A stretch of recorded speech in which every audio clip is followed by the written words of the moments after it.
অমানবিক কুশিনের শিকার বহুল আলোচিত অন্তঃসত্ত্বা ভারতীয় নারী সোনালী খাতুনকে বিএসএফের নিকট হস্তান্তর প্রসঙ্গে বিএসএফের অমানবিক কুশিনের শিকার বহুল আলোচিত অন্তঃসত্ত্বা ভারতীয় নারী সোনালী খাতুন ও তার পরিবারকে মানবিক দিক বিবেচনায় আজ চাঁপাইনবাবগঞ্জ সোনা মসজিদ আইসিপি দিয়ে বিএসএফের নিকট হস্তান্তর করা হয়েছে। আজ শুক্রবার সন্ধ্যা 7:30 ঘটিকায় চাঁপাইনবাবগঞ্জের সোনা মসজিদ আইসিপিতে আনুষ্ঠানিকভাবে পতাকা বৈঠকের মাধ্যমে কুশিনের শিকার অন্তঃসত্ত্বা ভারতীয় নারী সোনালী খাতুন ও তার 8 বছরের সন্তান মোহাম্মদ সাব্বির শেখকে সুস্থ নিরাপদ অবস্থায় বিএসএফের নিকট হস্তান্তর করা হয়। এ সময় অত্র ব্যাটালিয়নের অধিনায়ক লেফটেন্যান্ট কর্নেল গোলাম কিবরিয়া, পুলিশ এবং জেলা প্রশাসনের প্রতিনিধিরা উপস্থিত ছিলেন। উল্লেখ্য, গত 25 জুন 2025 তারিখে ভারতীয় সীমান্তরক্ষী বাহিনী বিএসএফ কুড়িগ্রাম সীমান্ত দিয়ে 6 জন ভারতীয় নাগরিককে জোরপূর্বক বাংলাদেশে পুশিন করে।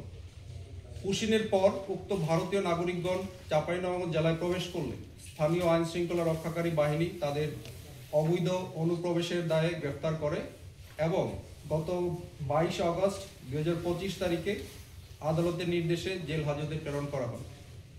আটককৃত ব্যক্তির মধ্যে 35 সপ্তাহে অন্তঃসত্ত্বা ভারতীয় নারী সোনালী খাতুন ছিলেন এবং তার 2 জন নাবালক শিশু ছিল। মানবিক বিবেচনায় আদালত 2 ডিসেম্বর 2025 তারিখে তাদেরকে স্থানীয় জিম্মায় প্রদান করে এবং কূটনৈতিক তৎপরতার মাধ্যমে দেশে ফেরত পাঠানোর নির্দেশ প্রদান করে।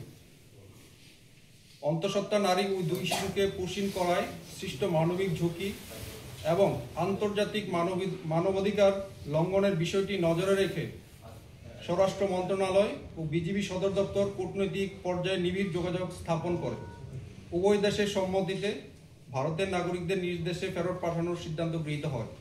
এরই ধারাবাহিকতায় আজ তাদেরকে সসম্মানে নিজ দেশে ফেরত পাঠানো হলো।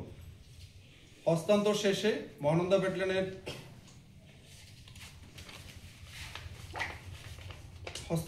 মহানন্দা ব্যাটালিয়নের সকল সদস্য এবং চাঁপাইনবাবগঞ্জ জেলা পুলিশ এবং চাঁপাইনবাবগঞ্জ ডিসি জেলা প্রশাসকের প্রতিনিধির সম্মুখে আজকে তাদের হস্তান্তর করা হয়। বিএসএফের এই অমানবিক কুশিন কর্মকাণ্ড আন্তর্জাতিক মানবাধিকার মানদণ্ড এবং দ্বিপাক্ষিক সীমান্ত ব্যবস্থাপনা চুক্তির সুস্পষ্ট লঙ্ঘন। কুশিনের এই কর্মকাণ্ড দীর্ঘদিন ধরে সীমান্ত এলাকায় মানবিক সংকটের সৃষ্টি করেছে এবং উভয় দেশের সৌহার্দ্যপূর্ণ সীমান্ত ব্যবস্থাপনার পথে প্রতিবন্ধকতা হিসেবে চিহ্নিত হচ্ছে। বিএসএফের অমানবিক কুশিন আচরণের বিপরীতে বাংলাদেশ সরকার, স্বরাষ্ট্র মন্ত্রণালয় এবং বিজিবি মানবিক মূল্যবোধ, আন্তর্জাতিক আইন ও প্রতিবেশী সুলভ সম্পর্কের প্রতি গভীর শ্রদ্ধা প্রদর্শন করে পুরো প্রক্রিয়াটি সম্পূর্ণ স্বচ্ছ, নিরাপদ ও